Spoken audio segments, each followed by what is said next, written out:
கிறிஸ்துவுக்குள் பிரியமான அன்பு சகோதர சகோதரிகளே, தேவனுடைய பெரிதான கிருபையினால் நாம் தொடர்ச்சியாக தியானித்து வரும் 93 நாட்கள் நினைவு கூறுதல் தொடர் தியானத்தில் இன்று 55ஆம் நாள்.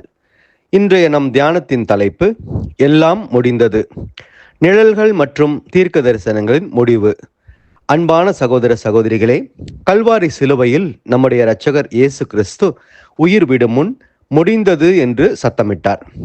முடிந்தது என்பதற்கான கிரேக்க வார்த்தையான டெடலெஸ்டாய் என்ற இந்த சொல்லானது அதுவரை வேதாகமத்தில் சொல்லப்பட்ட கர்த்தராகிய இயேசு கிறிஸ்துவை பற்றின எல்லா நிழலான விஷயங்களும் மற்றும் தீர்க்க தரிசனங்களும் பூரணமாய் நிறைவேறின என்பதை அறிவித்தது. நாம் கர்த்தர் இயேசுவின் மரணத்தை நினைவு கூறும் நாளில் எதற்காகவும் காத்திருக்க வேண்டியதில்லை. அந்த நாளில் நமக்கான தெய்வீக ரட்சிப்பு திட்டத்தில் தேவனுடைய பங்கு முழுமை பெற்றுவிட்டது என்பதை நினைவு கூர்ந்து கொண்டாடுகிறோம். நமக்கான மீட்கும் பொருள் பிதாவாகிய தேவனின் கையில் செலுத்தப்பட்டு விட்டது. பழைய ஏற்பாட்டில் சொல்லப்பட்ட பஸ்கா நிழல் நிறைவேறி தீர்ந்தது. அந்த நிழலின் பஸ்கா ஆட்டுக்குட்டியின் நிஜமான இயேசு கிறிஸ்து சரியாக அதே நாளில் அதே பொழுதில் சிலுவையில் பலியானார். பஸ்கா ஆட்டுக்குட்டியின் அதில் ஒரு எலும்பையும் முறிக்கக்கூடாது என்ற யாத்திராகமம் 12வது அதிகாரம் 46வது வசனத்தில் கூறப்பட்டுள்ளபடி நம்முடைய பஸ்கா ஆட்டுக்குட்டியாகிய கர்த்தர் இயேசுவின் எலும்புகள் ஒன்றும் முறிக்கப்படவில்லை. ஈசோப்பு தண்டின் மூலம் தெளிக்கப்பட்ட இரத்தத்தின் நிஜம் நாம் பங்கெடுக்கும் நினைவு கூறுதலில் உள்ள திராட்சை பழ ரசம் நிரம்பிய பாத்திரமே ஆகும். பாவ நிவாரண பலியில் பிரதான ஆசாரியர் வருடத்திற்கு ஒரு முறை மகா பரிசுத்த ஸ்தலத்திற்குள் பிரவேசித்தது போல இயேசு கிறிஸ்து தம்முடைய சொந்த இரத்தத்தினால் தன் மாம்சமாகிய திரையை கிழித்து கொண்டு பரலோகமாகிய மகா பரிசுத்த ஸ்தலத்தில் நுழைந்த போது முழுமை பெற்றது. இது குறித்து எபிரேயர் 9வது அதிகாரம் 12வது வசனத்தில் வெள்ளாட்டுக்கடா இளங்காளை இவைகளுடைய இரத்தத்தினாலே அல்ல, தம்முடைய சொந்த இரத்தத்தினாலும் ஒரே தரம் மகா பரிசுத்த ஸ்தலத்திலே பிரவேசித்து நித்திய மீட்பை உண்டு பண்ணினார் என்று கூறப்பட்டுள்ளது. காளை மற்றும் வெள்ளாட்டுக்கிடாவின் பலிகள் சபையின் தலையாகிய கிறிஸ்துவிலும் அவருடைய சரீரமாகிய நம்மிடத்திலும் நிறைவு பெறும். முடிந்தது என கர்த்தர் இயேசு சொன்னபோது தேவனுடைய நீதியை திருப்திப்படுத்தும் அவருடைய உன்னதமான பலியின் நிஜம் நிறைவேறியது. மோசேயின் நியாயப்பிரமாணம் கர்த்தர் இயேசுவால் முழுமையாக நிறைவேற்றி முடிக்கப்பட்டது.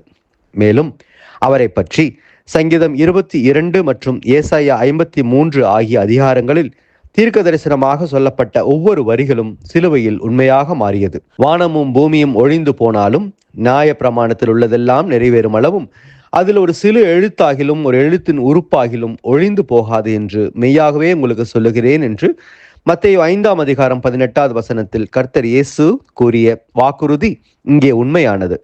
மேலும் கர்த்தர் இயேசு சிலுவையில் தொங்கிய அந்த தருணம் தேவன் தன் முன்னறிவின்படி அறிவித்த அனைத்தும் துல்லியமாக நிறைவேறித்திருந்தது என்பதையே நமது ஆண்டவர் இயேசுவின் நினைவு கூறுதல் முன்னறிவிக்கிறது.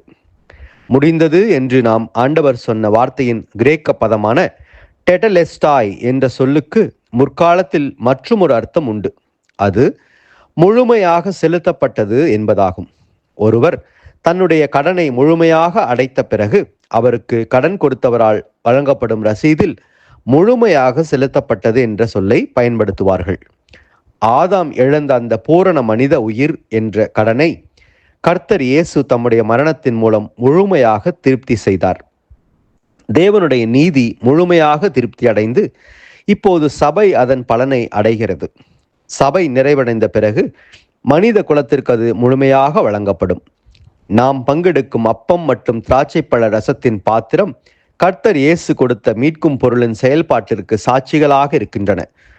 அன்பானவர்களே, இந்த அப்பமும் பாத்திரமும் மீட்கும் பொருள் செலுத்தப்பட்டது. நிழல்கள் நிஜமானது. நியாயப்பிரமாணம் நிறைவு பெற்றது. தீர்க்க தரிசனங்கள் முழுமையடைந்தன என்பதையே நம்மை பார்த்து சொல்கின்றன.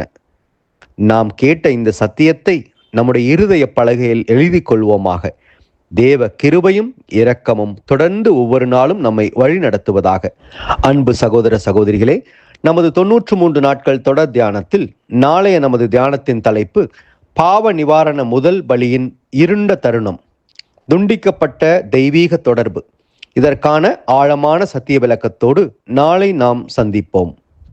கிறிஸ்துவுக்குள் பிரியமான சகோதர சகோதரிகளே, இதுபோன்ற அநேகம் ஆழமான சத்தியங்களை முழுமையாக பார்க்க நமது சத்திய கருவூலம் யூடியூப் சேனலை சப்ஸ்கிரைப் செய்து பயன்பெறுங்கள்.